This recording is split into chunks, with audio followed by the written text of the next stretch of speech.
Halo teman-teman, selamat datang kembali di Cuan Insider. Jadi sekarang itu eh, tanggal 21 April tahun 2025 jam 8.50 pagi. Jadi 10 menit menjelang market open. Oke, cepat aja. Eh jadi gini, kita mulai dulu ya dari berita. Nah, ini poin-poin hasil negosiasi Indonesia dengan US. Ini sempat dikeluarin oleh Kemendak, tapi nggak tahu kenapa artikelnya dihapus nih. Tapi ya karena ini dihapus, jadi kita cari resource lain ya. Nah, ini dari CNBC. CNBC Indonesia, kita bisa lihat di sini hasil hasil ininya ya, yang dibawa ke meja perundingan ya. Jadi komitmen Indonesia impor energi dari AS ya, termasuk energi dan minyak mentah, kemudian impor produk algikultur dari AS juga, ini impor gandum dan produk lainnya, termasuk di sini beras. Dan kalau beras itu diimpor dari AS, jadi kalian bisa tahu eh, bagaimana yang terjadi, ya siapa yang akan dirugikan dengan itu, ya kalian bisa tebak sendiri. Kemudian investasi perusahaan AS, percepatan perizinan, kemudahan investasi, ya kalian bisa lihat percepatan perizinan dan kemudahan investasi ini, ya kalian ngerti lah ini maksudnya apa. Ini kan cuma bahasa yang diperhalus, kemudian kolaborasi pengolahan mineral strategis, terus ada hilirisasi mineral penting. Ah, come on, man. Seriously, lu yakin akan ada hilirisasi? Kemudian ada ekonomi digital, kemudian ya evaluasi tarif US, tarif ekspor RI, kemudian kesepakatan menyusun. Nah, ini menarik nih ya, kesepakatan menyusun kerangka kerja selama 60 hari. Terus kemudian relaksasi TKDN dibahas. Begini, TKDN ini gue setuju banget. Ini untuk merangsang produk Indonesia agar bisa langsung head to head sama produk dari luar gitu loh. Jadi saat ini kan Indonesia itu kayaknya produknya tuh gini. Contoh paling gampang itu Pertamina ya. Pertamina dulu itu sebelum sebelum ada masuknya Petronas, kemudian sebelum masuknya Shell dan lain-lain itu jelek banget gitu loh pelayanannya. Sekarang aja masih jelek gitu loh. Kalau kalian ke isi bensin, coba deh isi bensin ke Shell, itu kan kacanya mau dibersihin nggak apa-apa segala macam. Apakah di Pertamina juga kayak gitu? Enggak kan, di Pertamina itu kan ya orang datang ke sana cuma karena murah aja gitu loh. Oke, jadi kalau kita lihat dari semuanya ini sepertinya menguntungkan AS dan memang wajar. Kenapa? Karena kalian harus tahu bahwa Indonesia itu di luar 20 besar ininya, apa kita tuh di luar 20 besar peringkatnya.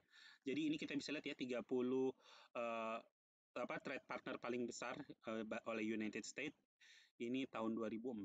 Jadi kalian bisa lihat nomor satu ada Kanada jelas, terus kemudian yang menarik sini nomor 10 ada Vietnam. Kemudian turun lagi nomor 17 ada Malaysia, kemudian ada di nomor 18 ada Singapura, kemudian ada Thailand juga, dan Indonesia ada di nomor 22. Jadi kalau ada yang bilang, oh Indonesia itu penting, enggak, Indonesia tuh di mata Indonesia tuh enggak penting-penting amat gitu loh. Eh, kalau misalnya ada yang bilang nih ada petinggi negara nih yang heboh, dia bilang enggak kok orang Amerika tetap akan pakai sepatu, orang Amerika akan tetap pakai baju segala macamnya, dan itu semua diproduksi Indonesia. eh Kalian aja mau beli jersey bola aja itu carinya KW Thailand gitu loh. Jadi jangan mau dibego-begoin gitu, jangan mau dikasih halusinasi yang berlebihan.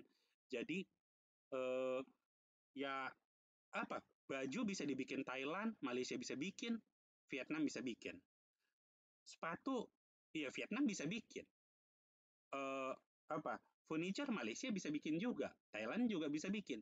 Jadi ya posisi tawar Indonesia lengkap, yaitu posisi tawar Indonesia itu lemah gitu loh, sorry. Eh, dan ini teman-teman, kemarin itu aku juga sempat dapat WA ya, ini mengenai apa tarif dari apa permintaan dari US gitu ya. Ini panjang banget kalau dibahas satu-satu tuh nggak nggak habis-habis gitu loh, videonya bisa jadi panjang banget. Kita cepet-cepet aja, kita langsung ambil beberapa yang penting. Eh, ini salah satu yang diminta ya, proses impor yang tumpang tindih, apa, import yang tumpang tindih, banyak hambatan administratif ya, kalian tahu lah di Indonesia tuh administratifnya tuh kayak gimana gitu loh, ribet banget gitu, orang mengurus KTP aja fotokopi lah apalah apa gue sudahlah. Terus hambatan bea cukai, nah ini juga nih apa, nilai barang kadang tidak sesuai dengan invoice, kemudian somehow tuh bea cukai itu punya harga acuan gitu, dan harga acuannya dari manapun kita nggak paham gitu loh. Kemudian yang menarik lagi, nah ini sorry, hambatan investasi. Beberapa sektor dibatasi kepemilikan asing. Jadi Indonesia itu membatasi kepemilikan asing untuk ini, kalian bisa bisa bisa ini ya, media dan broadcasting. Jadi gini, almarhum kakek gua itu sempat bilang bahwa orang yang punya media itu jauh lebih berbahaya daripada orang yang punya 10 pasukan elit. Jadi media itu apa, asing itu jelas pengen punya media dan broadcasting di Indonesia gitu loh. Oke, itu aja. Nanti kita akan bahas lagi. Kemudian ya ini US. Jadi gini teman-teman, ini aku hapus dulu supaya kalian bisa lebih ini. Nah, oke.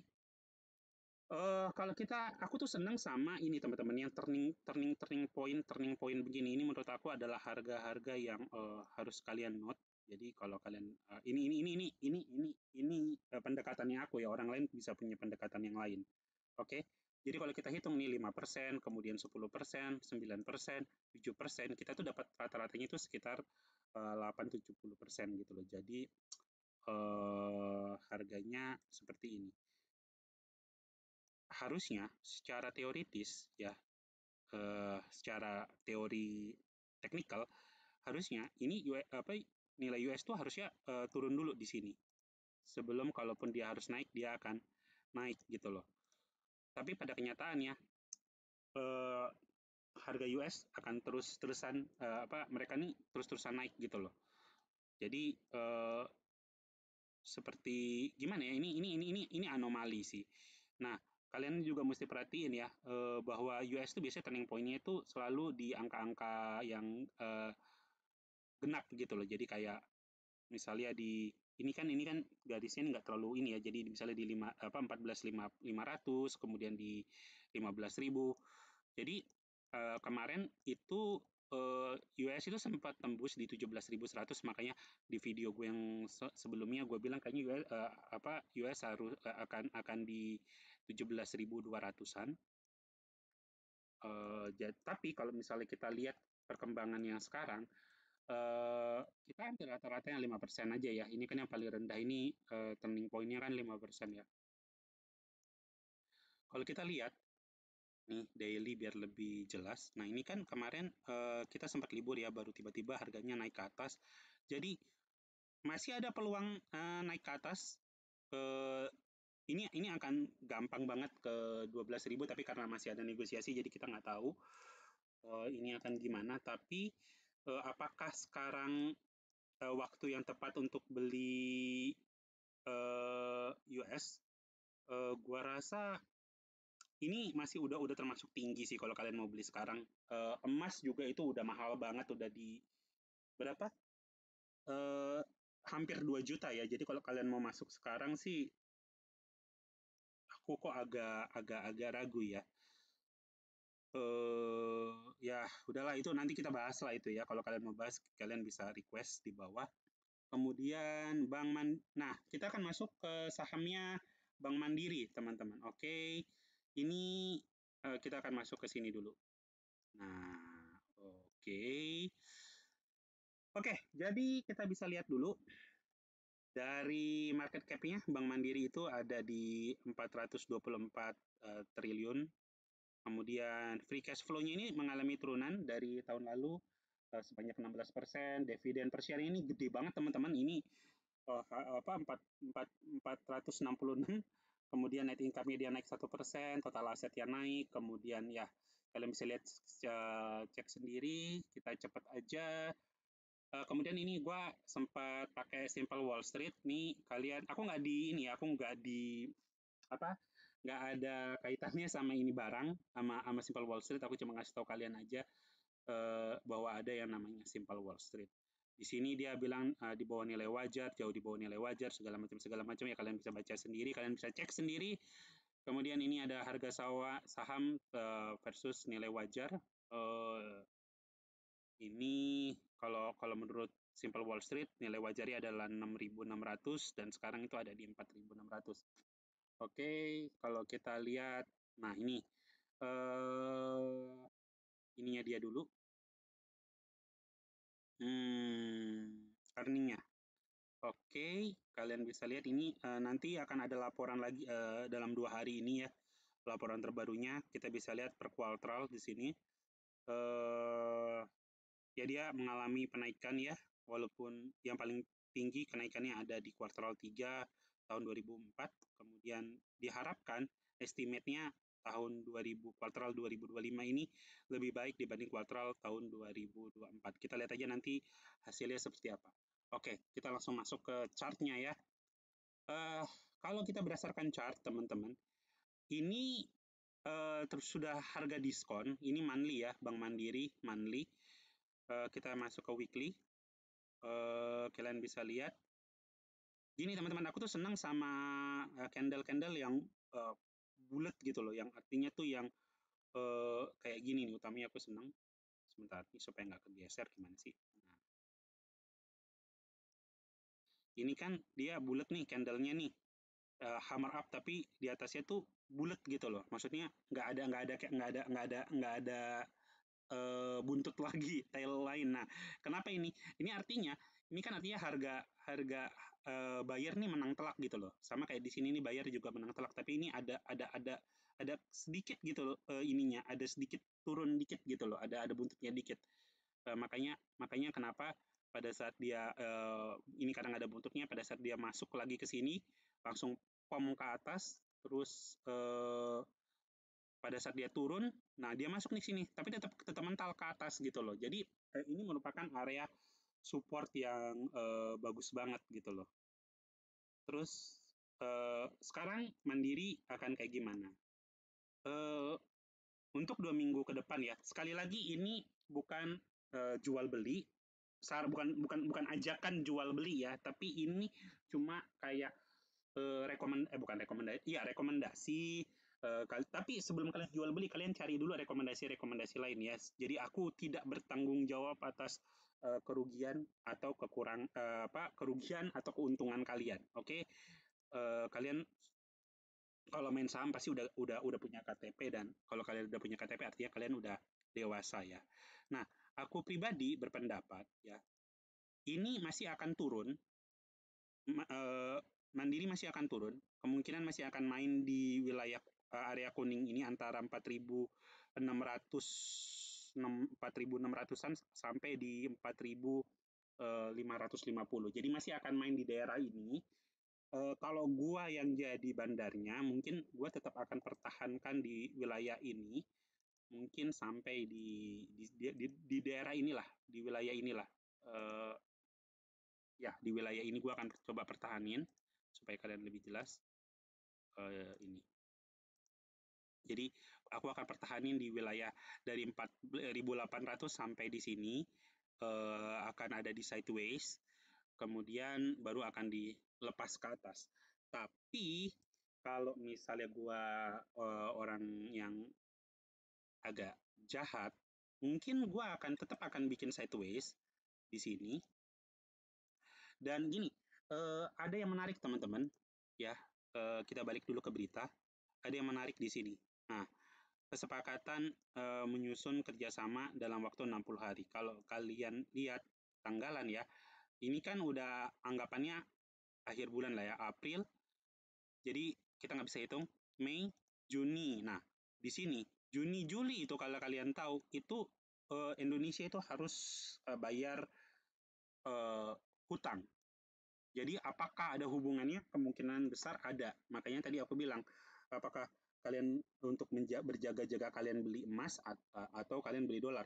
Cuma masalahnya dua benda ini nih udah terlalu tinggi banget. Jadi aku nggak tahu sih, aku nggak bisa rekomendasi. Dan kalau kalian mau beli emas pun sekarang agak susah ya.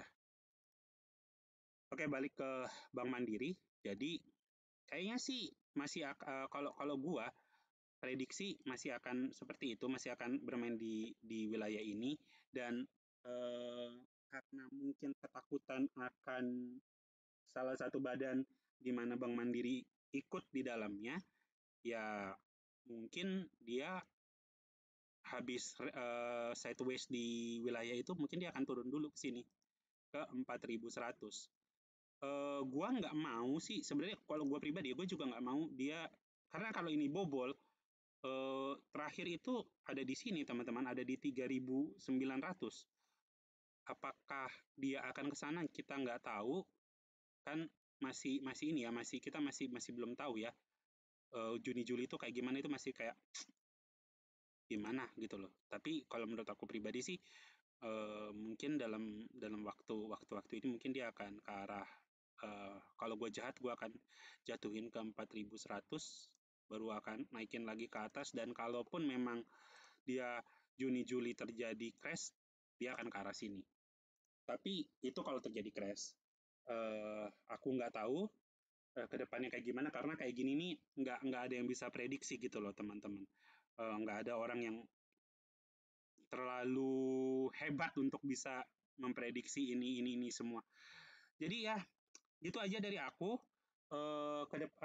Keputusan jual beli itu tetap ada di kalian. Jadi sekali lagi kami tidak bertanggung jawab atas keuntungan dan kerugian yang disebabkan dari keputusan kalian. Jadi kalian berhak untuk mencari sumber-sumber lain. Ini merupakan salah satu sumber, salah satu rekomendasi ke depan, keputusannya itu ada di kalian.